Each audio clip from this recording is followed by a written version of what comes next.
لوگ کہتے ہیں کہ فلنتھراپی کے معنی کیا ہے. دیکھیں، ایک ہے بھیک دینا، ایک ہے فلنتھراپی کرنا.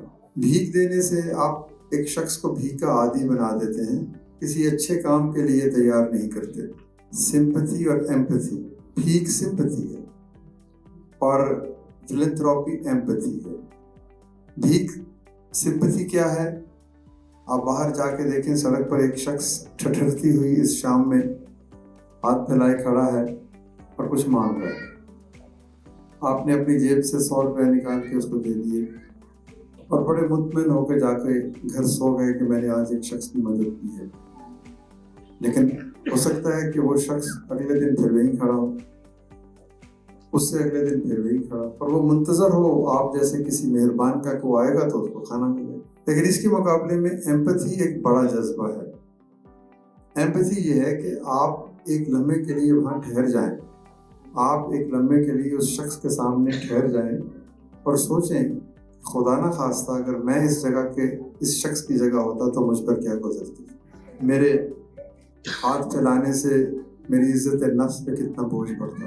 تو یہ جب احساس ایمپتھی کا جب آپ یہ سوچیں گے تو پھر آپ اس کو 100 روپے نہیں دیں گے، بلکہ آپ کوشش کریں گے کہ وہ خود 100 روپے کمائے، یا وہ کم از کم اگلے دن وہاں کھڑا نہ ہو، اس کو کوئی اور راستہ ہو. تو سمپتھی سے قومیں تعمیر نہیں ہوتی، ایمپتھی سے قومیں تعمیر ہوتی. سمپتھی سے معاشروں میں آپ ایسے لوگوں کو جنم دیتے ہیں جو ہمیشہ کشکول اٹھاتے ہیں. ایمپتھی سے آپ ایسے لوگوں کی مدد کرتے ہیں جو خود ایک روز پاؤں پہ کھڑے ہو کر کسی اور کو دینے والے بنتے ہیں. تو یہ فرق ہے سمپتھی اور ایمپتھی میں، یہ فرق ہے دینے میں، ڈونیشن میں، بیگری کو پروموٹ کرنے میں اور فلنتھراپی میں. تو فلنتھراپی ایک ترقی کا ایک کانسیپٹ ہے کہ آپ کسی شخص کے دکھ کو محسوس کر کے اس کو بڑھاتے ہیں، کاروبار کرواتے ہیں، صحت کی سہولت دیتے ہیں، لیکن اس انداز میں کہ ایک وقت آنے کے بعد وہ خود دینے والا بن جائے. یہ ہے وہ فلنتھراپی کا کانسیپٹ. ڈاکٹر صاحب نے بھی جیسے فرمایا کہ فلنتھراپی کوئی ایک چیز تو نہیں ہے دینے کے لیے. فلنتھراپی ایک صدقہ ہے نا. اور اللہ کے رسول صلی اللہ علیہ وسلم سے ایک غریب شخص نے، غریب صحابی نے کہا کہ یا اللہ کے رسول صلی اللہ علیہ وسلم، آپ صدقے کی تلقین کرتے ہیں لیکن میرے پاس تو کوئی پیسہ نہیں، میں کیسے صدقہ دوں؟ تو آپ نے فرمایا کہ پیسہ بھی صدقہ صرف نہیں ہے.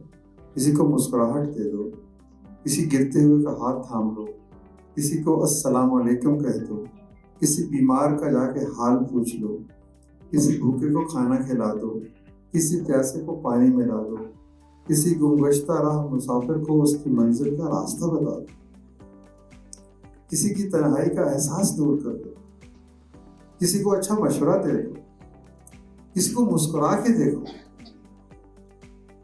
اب آپ دیکھیے کہ کتنی بڑی بڑی چیزیں ہیں جس شخص کے پاس جو ہے اسی میں سے اس نے دینا. یعنی رزق صرف دولت تو نہیں ہے نا، رزق علم بھی ہے، رزق محبت بھی ہے، رزق ہنر بھی ہے، رزق آپ کے دوست بھی ہیں، رزق وقت بھی ہے. تو ان تمام چیزوں میں سے اگر آپ کچھ دیں تو آپ دیکھیں کہ کتنا دنیا میں خوشیاں پھیل سکتی. تو آپ نوجوان ہیں، میں چھوٹی سی مثال دیتا ہوں آپ کو کہ اس ملک کی آبادی 25 کروڑ ہے. پڑھے لکھے نہیں ہیں، کام نہیں کرتے، یا ہم ان کو کچھ کسی طرح سے نیکی کی تلقین نہیں کر پاتے. 1 کروڑ لوگوں کو ڈھونڈ لیں، $10 آپ کماتے ہیں. تو آپ اگر 24 گھنٹوں میں $10 یا 1 گھنٹہ اپنے وقت میں سے دیں تو یہ 1 کروڑ آدمیوں کو آپ 10 سے ضرب دیں تو $10 کروڑ بنتے ہیں. $10 کروڑ آپ یہ بھی کہیں کہ یہ آلٹرنیٹ میں ڈیز میں بھی دیتے ہیں تو بھی کوئی اگلے 1 کروڑ، دوسرے 1 کروڑ، تیسرے 1 کروڑ. تو اگر یہ $10 کروڑ بنتے ہیں ایک دن میں، یا آپ اس کو میں اور آپ کے لیے آسان کرتا ہوں، یہ میں وقت کی قیمت بتا رہا ہوں کہ آپ اس $10 میں سے صرف $1 دے. سال کا من کیلکولیٹ کرنا ہے نا، دے ضرب 365 کو 3 ارب سے 1000 ارب سے زیادہ بن گئے کہ نہیں؟ ٹھیک ہے، اتنا پاکستان کا بجٹ نہیں. یعنی آپ 1 گھنٹے کی بھی نہیں، ہم نے $10 کی بجائے $1 مانگا تھا، یعنی 5 سے 10 منٹ کی آپ روزانہ فلینتھراپی کریں اپنے وقت کی. اور فلینتھراپی کیا ہوگی؟ آپ کہیں میں نے 10 منٹ ایک بچے کو پڑھانا ہے، 10 منٹ میں نے ایک ہسپتال میں ایک مریض کے پاس بیٹھنا ہے، اس کو حوصلہ دینا، میں نے اپنے گاؤں کی ایک گلی میں جھاڑو پھیرنا، صفائی کرنی، میں نے جگہ جگہ بکھرے ہوئے کاغذوں کو اٹھانا ہے، گندگی کو دور کرنا، میں نے ایک درخت لگانا ہے، 10 15 20 منٹ میں درخت لگ جائے، میں نے ایک پودا لگانا ہے.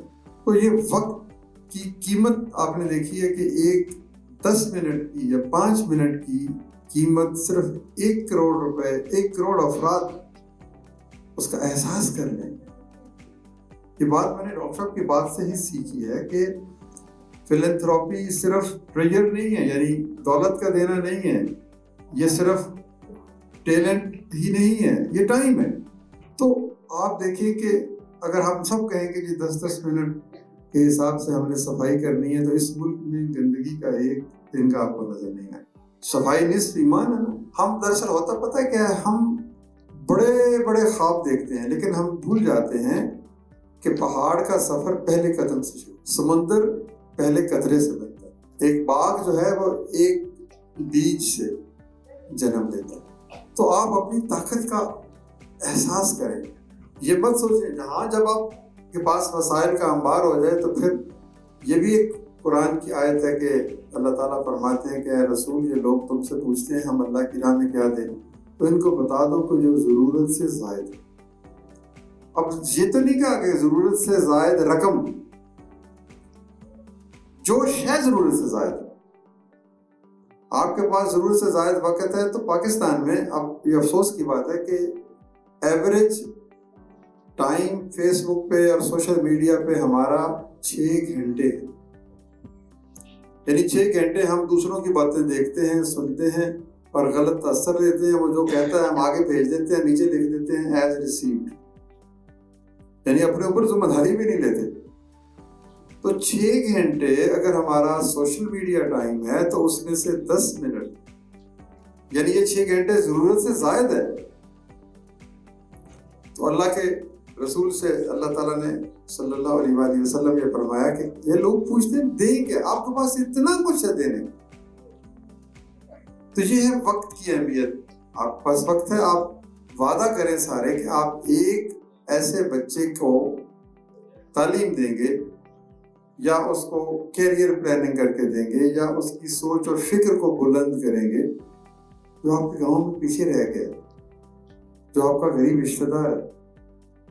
جو کچھ آپ نے سیکھا یہ اس کی زکوٰۃ ہوگی کہ آپ نے اس کو سکھا دیا. تو یہی میں آپ کو اخوت کی، آپ میں سے بہت سے لوگ کہانی سمجھتے ہیں، اس کو دہرانے نہیں آیا. اخوت کا بھی مقصد یہی ہے کہ ہم اپنے حصے کا ضرورت سے زیادہ رزق دوسروں میں تقسیم کریں. ایک مہاجر اور ایک انصار جب آپس میں ملتے ہیں تو مواخات کی درخشاں روایت کی تکمیل ہوتی ہے اور اخوت اس سے جلا پاتی ہے. تو یہ دینے کا جو عمل ہے یہ اس عمر میں آپ کے لیے وقت دینا ہے، اور اس سے بھی زیادہ یہ ہے کہ خود سے جو سیکھنے کا عمل ہے وہ بھی ایک طرح سے آپ کو تیار کر رہا ہے مستقبل میں اس معاشرے کو خوبصورت بنانے کے لیے.